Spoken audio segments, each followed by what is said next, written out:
Hello, State Line SDA Church. Hello, State Line International. Welcome, church family, to a very special Friday evening service. Normally, we will be going through the different elements, compartments of the sanctuary, showing us how Jesus saves us from sin. But tonight, we have a very special service. There is a man here that's going to be presenting to us something that definitely helped me as I was going through my walk with God and my schooling at Southern Adventist University. His name is Dennis Priebe. Dennis Priebe is a Seventh-day Adventist minister with 50 years' experience as a pastor, teacher, and seminar speaker. He and his family joined Amazing Facts to help it achieve the goal of nurturing newborn Christians into mature Christianity. Their ministry is directed primarily toward those who have already made their commitment to Christ, but who want to grow into the fullest possible relationship with him. Pastor Priebe and his family accept invitations from Adventist churches across the United States for weekend or week-long series on the subject of righteousness by faith. It is their deep conviction that the only way God's people will ever fulfill their divine commission of preparing the way so that Jesus can return is through a clear understanding and a corresponding experience of the total gospel of Christ, our Savior. And I would say his ministry has meant quite a bit to me. When I was at school,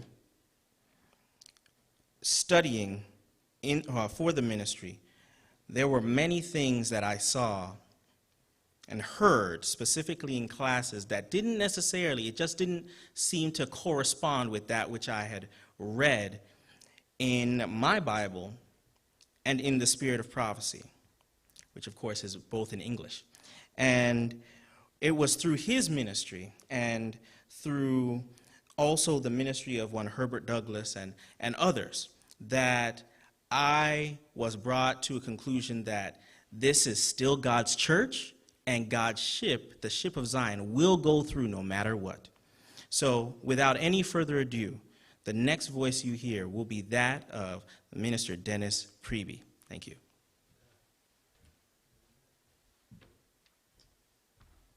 Thank you, my brother.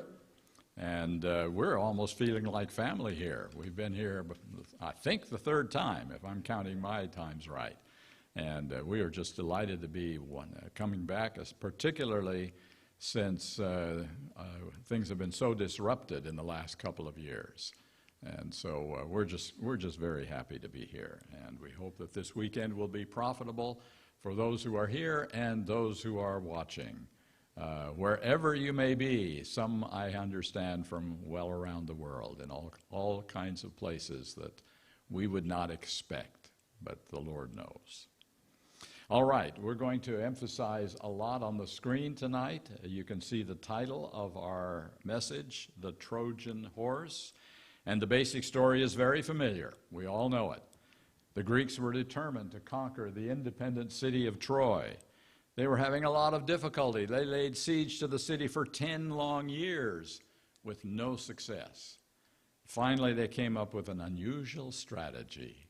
They constructed a huge wooden horse, had a select force of men inside the horse, rolled it up near the walls of the city, and then pretended to sail away as if they were giving up on the siege. And the Trojans, with more curiosity than caution, pulled that horse into the city as a trophy of victory.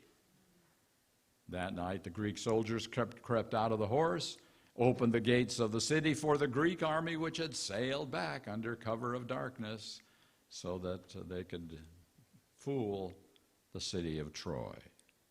The city of Troy was taken. The war was over just like that. It was over. The strength of Troy's defenses were breached by deception and curiosity.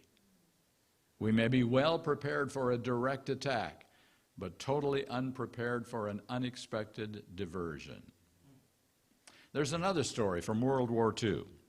The French had faced invasion from Germany in World War I, and they were determined not to let that happen again. So they built a line of concrete fortifications, obstacles, weapons in the 1930s on the borders with Switzerland and Italy and Germany and Luxembourg. It was called the Maginot Line, and it was impervious to bombings and tank fire. Seemingly, there was no way the Germans could invade France again. So what did the Germans do? They simply ignored that line completely and invaded France from the north through the Low Countries and the Ardennes Forest, where the French thought the rough terrain would be an unlikely invasion route. Meanwhile, a German decoy force sat opposite the Maginot Line to occupy the attention of the French. The major problem with the Maginot Line was the false sense of security that it gave.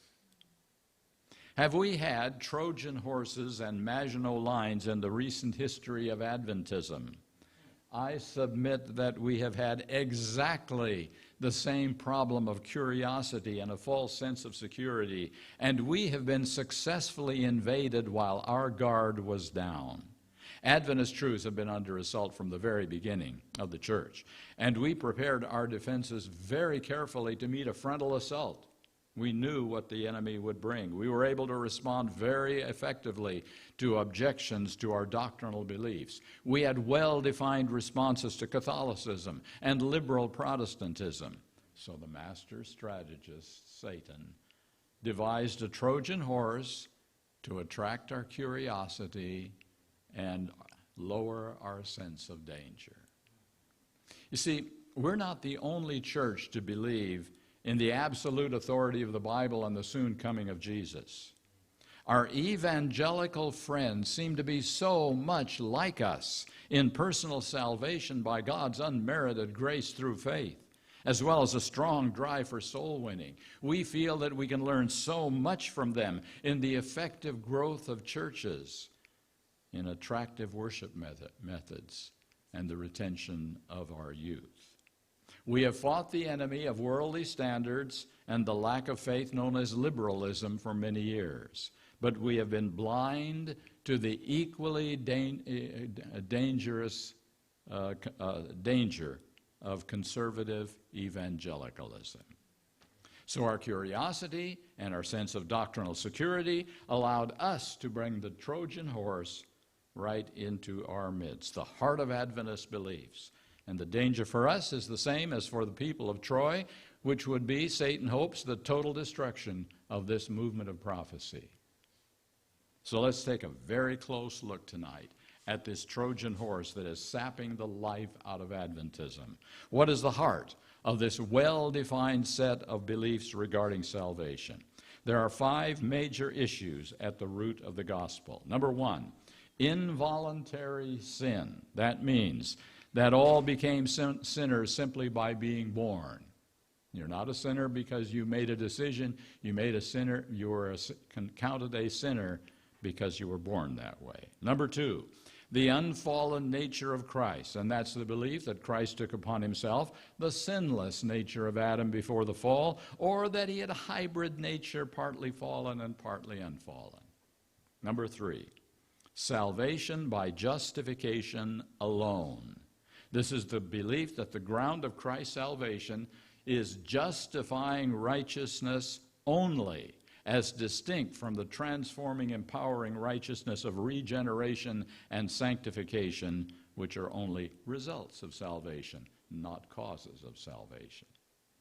Number 4, justification is exclusively declarative, not transformative.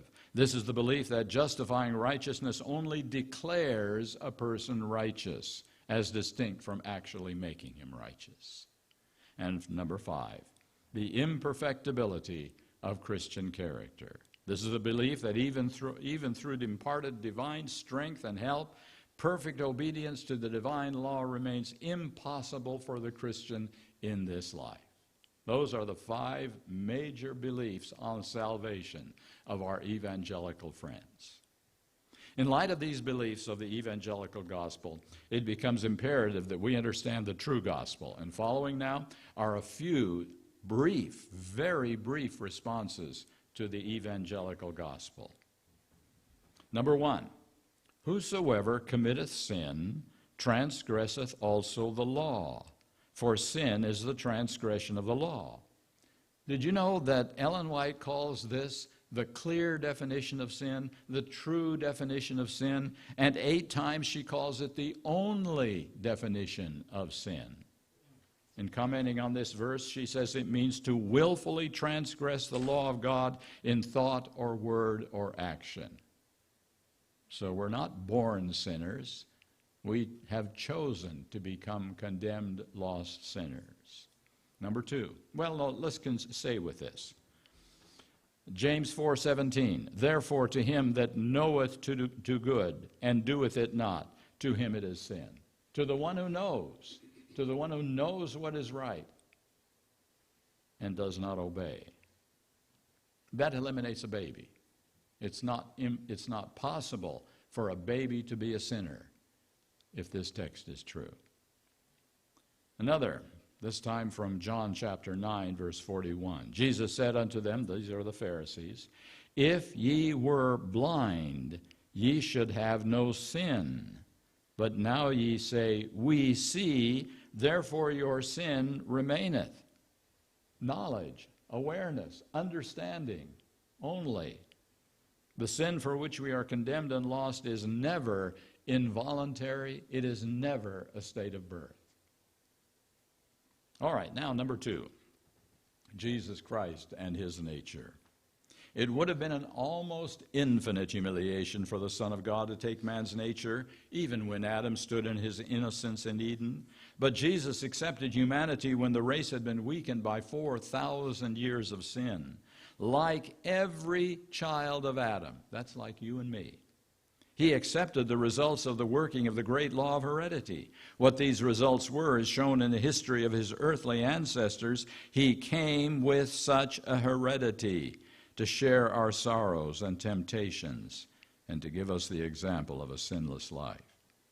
So Christ did not exempt himself from our nature. Why? So he could be tempted in all points just like we are tempted, both from outside and from within his own nature. All right. I'm going to put 3 and 4 together. Having made us righteous through the imputed righteousness of Christ, God pronounces us just and treats us as just, therefore being justified by faith. Selected Messages, Volume 1, page 394. So justification can never be limited to declaration alone. It is always a transforming process. Having made us righteous, then God pronounces us just, not the opposite way around. It is a making righteous process, always. All right, number 5 on the list. 2 Corinthians chapter 10, verse 5. Casting down imaginations, and every high thing that exalteth itself against the knowledge of God, and bringing into captivity every thought to the obedience of Christ. Wow, what a text. Is that really possible? Can every thought of ours be in captivity to the obedience of Christ? Then we're not going to be sinning any longer. Sin is going to be a past history of our time, if this text is true. And then one from In Heavenly Places, 146. Everyone, key word, everyone who by faith obeys God's commandments will, not may, not must, not even should, will reach the condition of sinlessness in which Adam lived before his transgression. Do we believe that any longer in Adventism? This is almost totally denied in many circles. You have to decide what you believe. Do you believe inspiration, or do you believe current theology about inspiration? All right, now we're going to talk a little bit about this number 5 issue. It's very important to remember that full character maturity is not a requirement for salvation. God can save people who are on the way. Who remembers the story of the thief on the cross? How much did he know about the theology that you and I know? Virtually nothing. He was not spiritually mature, but he surrendered his life in faith to God. He was willing to do whatever God wanted him to do, and that's all God asks of us if we desire to be saved. Are we willing to surrender our life to him completely? Mature character perfection, sinlessness, is for a completely different purpose, and we're going to look at that right now. From Desire of Ages, page 671. The honor of God, the honor of Christ is involved in the perfection of the character of his people. There we are. It is not our honor or our salvation that is involved here, but God's name and his character. He has promised that he will perfect his people. Can he really do it? That's the question. Not can I do it? That's not the question, because that's an impossibility. Let's try Christ Object Lessons, page 148. The honor of his throne is staked for the fulfillment of his word unto us. If God says something, he's put his throne on the line. He's put his word on the line. He's put his credibility on the line. He puts his name behind his promise. His throne was at stake when Christ came down to this earth, wasn't it? Yes. And his throne is at stake through what he will do in the last generation. All right, we'll try another one. We must remember Satan's challenge against God and his laws. Signs of the Times, January 16, 1896. Satan declared that it was impossible for the sons and daughters of Adam to keep the law of God, and thus charged upon God a lack of wisdom and love. If they could not keep the law, then there was fault with the lawgiver. That was his line of argument. If they couldn't keep a law that God had set for them, he was at fault. He was the problem. Satan's charge was clearly leveled, notice, against the fallen sons and daughters of Adam. That's you and me and everyone who has been born since that time. So God has devised a response to Satan which will be so clear that not one question will be left in the mind of anyone in God's universe for the rest of eternity. Well, let's look at Revelation 7, 1-3. It tells us that the winds of destruction will be held until God's people are sealed in their foreheads. So what is this seal? It is a settling into the truth, both intellectually and spiritually, so they cannot be moved. The faith I live by, 287. It's more than just observing the Sabbath, but settling into the truth so we cannot be moved. That's the seal of God.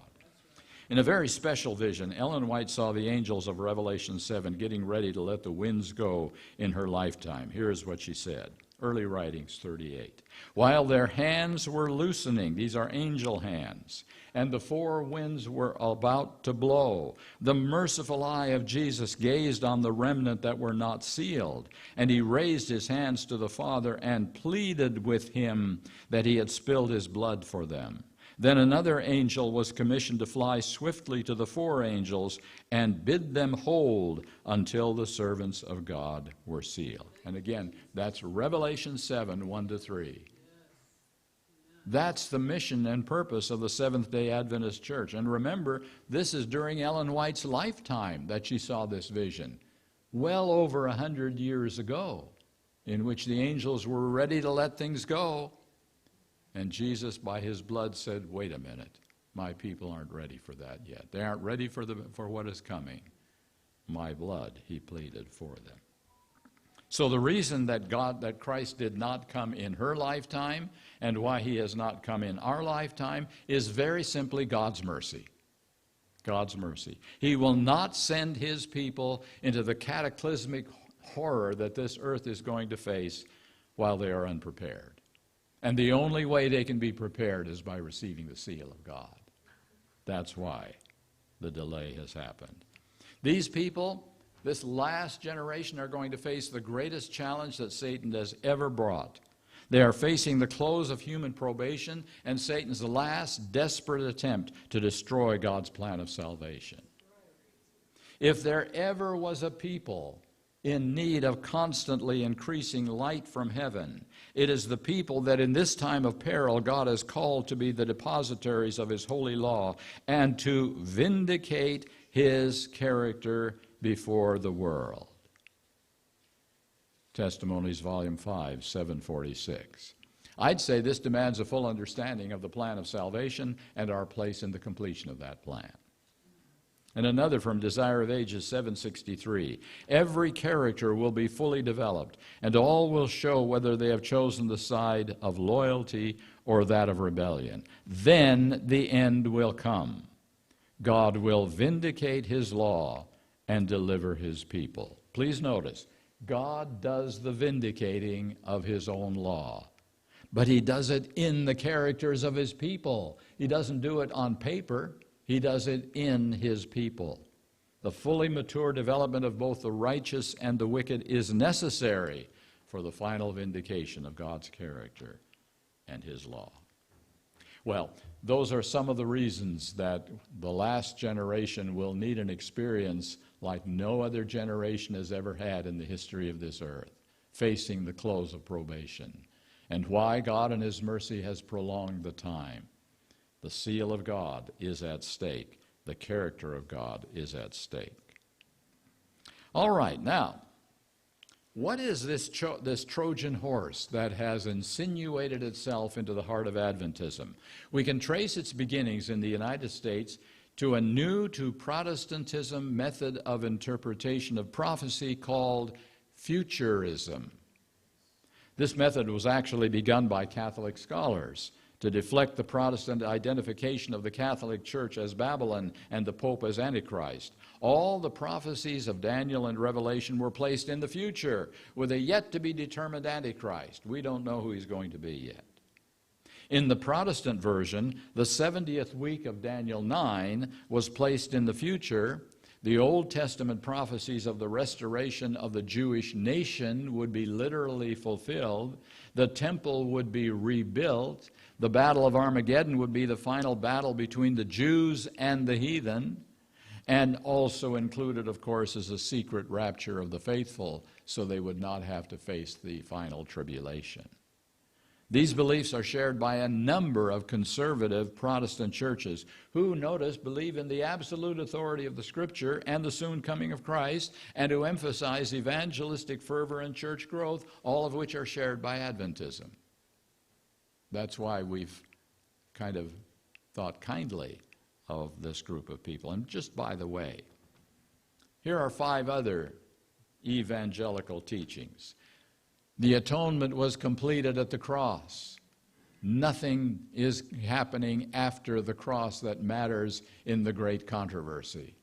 No judgment needed. Nothing of 1844, of course. It was finished at the cross. Number 2, the 1,000 years are not going to be spent in heaven. They're going to be spent on earth with Jesus ruling this planet.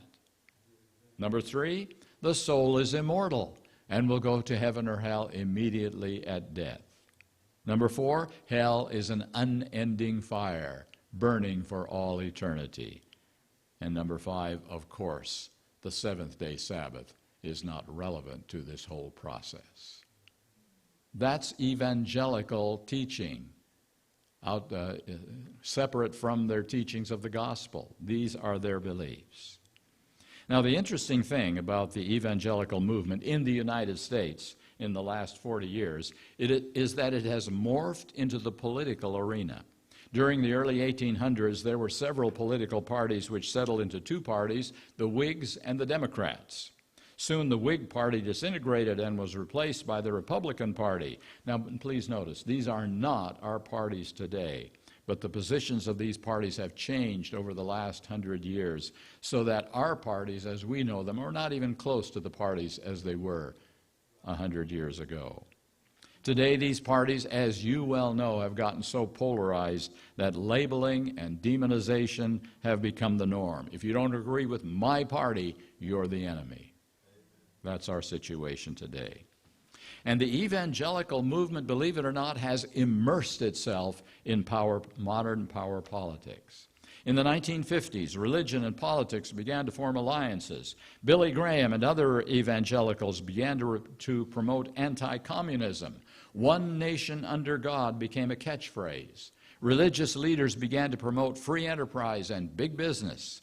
They talked about the United States as a Christian nation. There was even a proposed constitutional amendment protecting school prayers in public schools, a proposed constitutional amendment.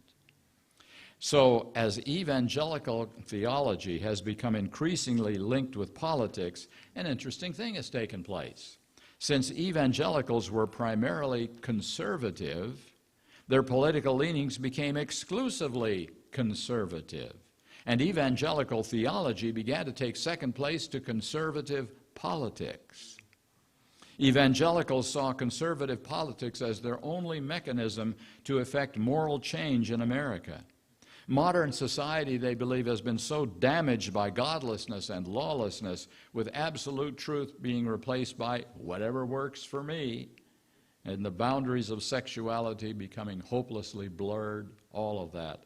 So evangelical conservatism joined itself permanently to conservative politics as the only way they saw to defeat moral degeneracy and save the United States for Jesus Christ to come down and rule from our country over the whole world. Just a little side bit here about Billy Graham. He made a statement in February 1, 1981. He said, "I don't want to see religious bigotry in any form. It would disturb me if there was a wedding between the religious fundamentalists and the political right. The hard right has no interest in religion except to manipulate it." Now that's a pretty interesting statement from one who linked himself very tightly with this political conservative movement, but he saw the danger. He saw the danger, and his followers apparently did not.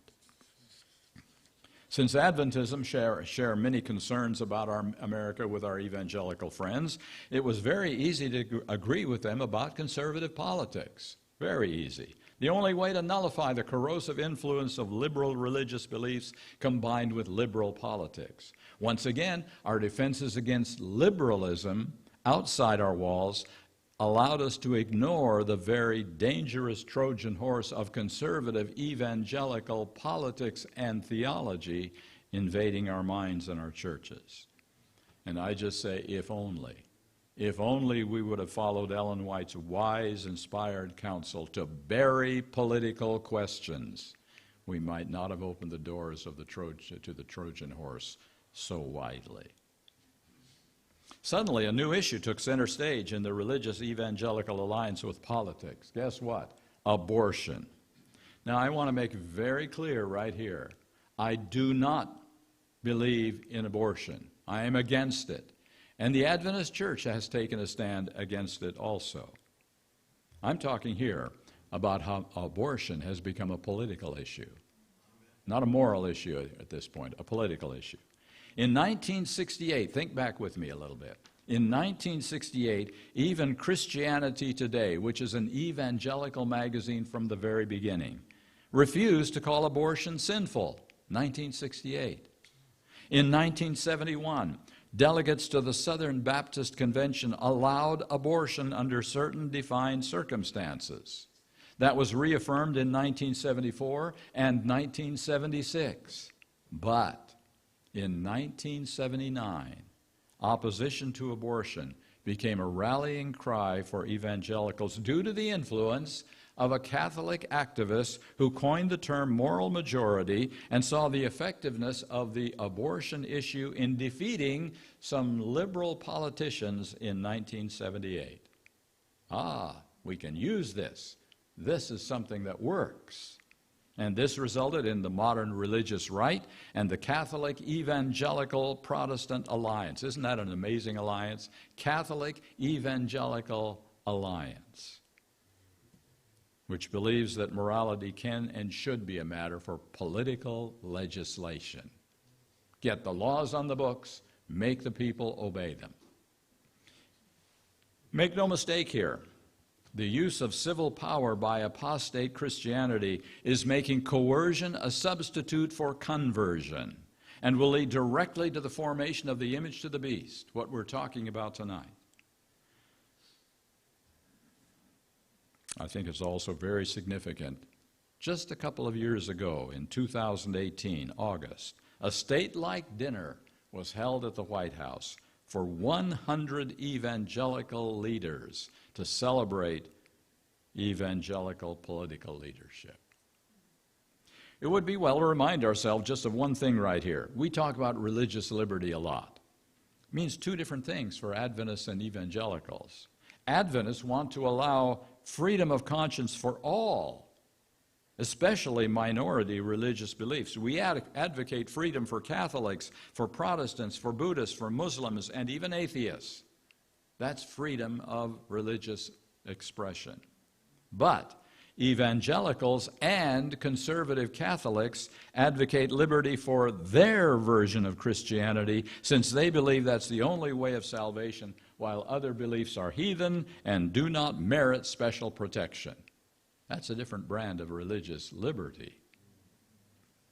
The disturbing reality is that the same people who stand strongest against abortion and stand for moral values are the same people who want to unite with conservative Catholics to restore a Christian dominionism that will trample on religious freedom for minorities.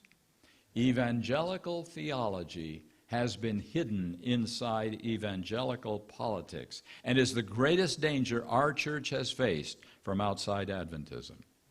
And I say how tragic that evangelical theology has penetrated so deeply into Adventist theology that we are promoting it at the highest scholarly levels, and we are marginalizing those who believe in genuine Adventism as fanatics and fringe groups. Those 5 points that we started with are believed by many, many, many Seventh-day Adventist pastors and scholars. So this is the Trojan horse. This is the Trojan horse that is fascinating Adventism right now. And we allow it in our midst as at the peril of our reason for existence. We have formed our Maginot Line against attacks by the enemy, and Satan has bypassed them completely by appearing to be our friend and ally, since we are also opposed to things like abortion and homosexuality. We are being dragged into the muck of political involvement, and we don't seem to realize that the evangelical message and evangelical politics are broken cisterns that can hold no water of truth. They are the false prophet of the book of Revelation, Babylon, with their hands stretching across the gulf to form the image to the beast. My friends, can we really trust and ally with a movement because it supports a few strands of truth? The enemy outside the walls is hiding inside the horse while we sleep on. We desperately need to return to our Adventist pioneers who refused to get involved with party politics. They stood for moral issues, yes they did, like temperance and religious liberty. They did oppose errors in society like slavery, even defying immoral laws like the Fugitive Slave Act. But they never supported the political parties of their day, and they refused to get involved in the dirt of power politics. We're not so clear about that right now. My friends, we are here for two purposes. First and foremost, to prepare our characters to receive the seal of God and put the final nail in the coffin of Satan's lies, particularly the one that says, you can't obey God's law perfectly. That's impossible. And then we are here to take the truth of God to every part of the world. We have two missions, and we're almost totally forgetting the first mission, preparing our characters for the seal of God. Matthew 24:14 will see its fulfillment. The gospel will be taken to the whole world. God will finally be able to say in Revelation 12:14, here are they that what? Keep his commandments. Here are they. And I simply say, may that day come soon. Let's recognize this Trojan horse for what it is. Let's not go to sleep while it invades our churches, invades our schools, invades everything we hold dear, because it is just as dangerous for us, maybe way more so than it was for the city of Troy. Let's pray. Father in heaven, we are so grateful that you called this movement into existence to be a lighthouse of truth for the whole world. And right now, Satan is doing everything he can to destroy the lighthouse. Lord, may we not succumb to those deceptions. The deceptions of theology, of false theology, of false gospel, and the deceptions of conservative politics. Lord, may we not fall into the trap that Satan is laying so carefully for us. May this be the day when every Seventh-day Adventist will stand up and be the representatives that will receive the seal of God and will go home soon. I pray in Jesus' name, amen. All right, well, we're just started with that little introduction to how we've gotten to where we are today. Tomorrow, the message tomorrow morning at church time is probably one of my most significant presentations. It is called God at Risk. Is God really at risk? Is he really risking something by his activities here on this earth? God at Risk is our morning message. I took that title from a book which was recently published by Herbert Douglas, and I have run with his title. And we're going to cover the most important word in the entire Bible, the atonement, because you know what atonement means? At one-ment. At one-ment. Can God ever do it? Bring his whole body together at one, all on the same page, all singing the same songs, all getting ready for the seal of God. Thank you for coming. Have a good night's rest, and we have a full day scheduled tomorrow morning, tomorrow afternoon, 2 presentations, and guess what? Matthew is going to do one for Vespers. Now, what does he talk about? Nature and God's creation, and we'll have another one of those tomorrow. Hope you can stay tomorrow. Good day planned. Thanks for inviting us back.